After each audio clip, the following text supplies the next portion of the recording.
ارواح ثلاثہ سے میں نے بیان کیا تھا نا کہ اشرف علی تھانوی صاحب نے کتاب لکھی ہے ارواح ثلاثہ، 3 روحیں، نام ہی دیکھ لیں، یعنی 3 مرے ہوئے بابوں کی کرامات، اور نیچے لکھا ہوا ہے یعنی کرامات اولیاء۔ اس کتاب میں آپ کو وہ کچھ ملے گا، بلکہ مجھے کچھ عرصہ پہلے طارق میر صاحب نے فون کر کے کوئی میرا کلپ دیکھا، ان کہ یار واقعی یہ لکھا ہوا ہے کہ قاسم نانوتوی صاحب مرنے کے 6 سال کے بعد دیوبند مدرسے میں واپس آئے، قبر سے نکل کے صلح کرا کے پھر چلے گئے، اور بیداری میں نے کہا ہاں جی لکھا ہوا ہے، کہتے ہیں مجھے تو نہیں پتا۔ تو اس لیے ہم ڈسپلے کروا دیتے ہیں، ہم نے نہیں کتابیں چھاپی ہوئی۔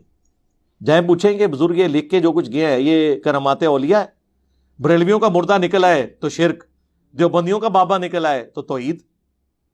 پھر کہتے ہیں جی سعودیہ والوں نے جو بندی لگائی ہے، ہم پہ جھوٹا الزام لگایا کہ ہماری کتابوں میں شرک اور بدعت ہیں نا جناب، کیوں نہیں ہے؟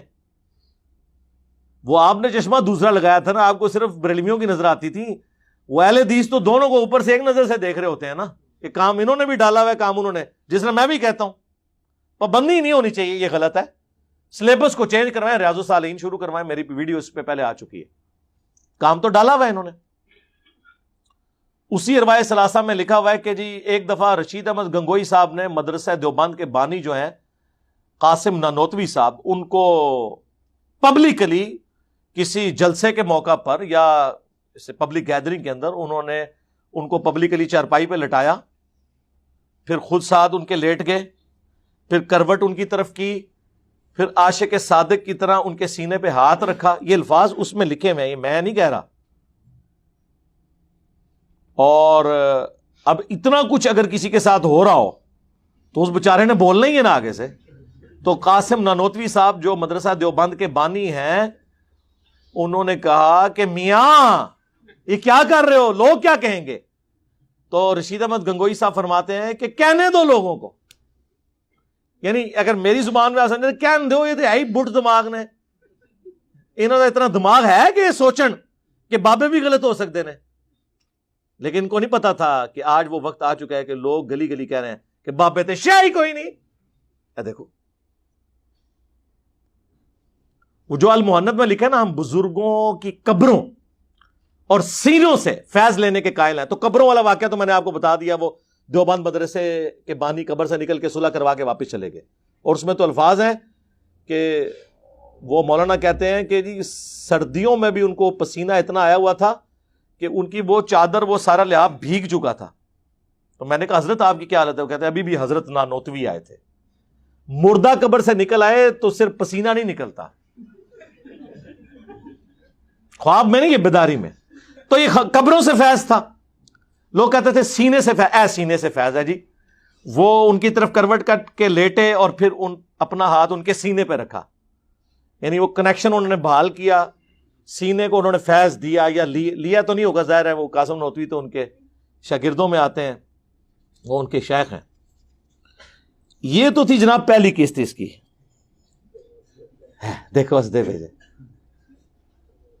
دوسری قسط بھی بیان کر دئیے یار، نہیں یار وہ پھر کہیں گے یہ بالکل اس طرح کر رہا ہے اور وہ کر رہا ہے، کتابوں سے کر رہے ہیں۔ چلے جی بلال بھائی کہہ رہے ہیں کتابوں سے ہی کر رہے ہیں نا، تو چلے ہم کنٹرول الفاظ میں، وہ اتنے فلمی الفاظ تو میں استعمال نہیں کر سکتا۔ تذکرۃ الرشید ایک کتاب ہے جس میں رشید احمد گنگوئی صاحب کا تذکرہ ہے، یعنی ان کے حالات زندگی ہیں اور ان کے اپنے چاہنے والوں نے بیان کی ہیں۔ اس میں اس کی اگلی اور سمجھ لیں آخری قسط ہے، یا آج جو ہم بیان کر رہے ہیں یہ آخری قسط ہوگی ان کے لیے۔ اس میں اس خواب کا ذکر موجود ہے۔ یہ تو بیداری تھی نا کہ وہ عاشق صادق کی طرح لیٹے، اور قاسم نانوتوی کو بھی سمجھ آ گئی، انہوں نے کہا میاں کیا کر رہے ہو، لوگ کیا کہیں گے۔ اس کی اگلی قسط یہ ہے کہ تذکرۃ الرشید میں لکھا ہے کہ رشید احمد گنگوئی صاحب کہتے ہیں کہ میں نے ایک رات خواب میں دیکھا کہ مولانا قاسم، جن کو انہوں نے پہلے لٹایا تھا اور سینے میں فیض ٹرانسفر کیا تھا، وہ دلہن کی شکل میں میرے عقد میں آئی ہیں۔ جی جی جی جی جی وہ دلہن کی شکل میں، یہ نہیں انہوں نے کہا کہ میری دلہن اس شکل میں آئی، انہوں نے کہا وہ دلہن کی شکل میں میرے خواب میں آئی، عقد میں آئی، خواب میں ہی انہوں نے دیکھا. اور اس کو آگے بیان کرنے سے پہلے میں بتا دوں کہ بخاری مسلم دونوں میں حدیث ہے کہ خواب کی 3 اقسام ہیں، اللہ کی طرف سے، شیطان کی طرف سے، یا نفس کی طرف سے. نفس کی خواہشات بھی بعض اوقات اس طرح سامنے آتی ہیں. جیسے عمران خان صاحب نے 2013 میں کہا کہ میں نے خواب دیکھا ہے کہ میں پرائم منسٹر بننے والا ہوں، کلین سویپ کیا ہے. اس وقت تو نہیں ہوا، بعد میں کلین سویپ نہیں ہوا، پرائم منسٹر وہ بن گئے. تو اس وقت جو خواب انہوں نے دیکھا تھا نا، وہ ان کی نفس کی خواہش تھی، وہ سامنے آئی. ہر وقت جب بندہ سوچے تو کچھ نہ کچھ تو ہو جاتا ہے. ڈاکٹر طاہر القادری صاحب نے تو آپ میں سے کئی لوگوں کی پیدائش سے پہلے یہ خواب دیکھا ہوا ہے.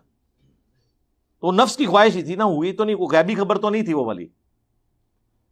تو کہتے ہیں جی میں نے خواب میں دیکھا کہ وہ جو ہے وہ دلہن کی شکل میں میرے پاس آئی ہیں، اور پھر وہ ان کا نکاح ہوا، اس کے بعد پھر روحانی اولاد بھی ہوئی.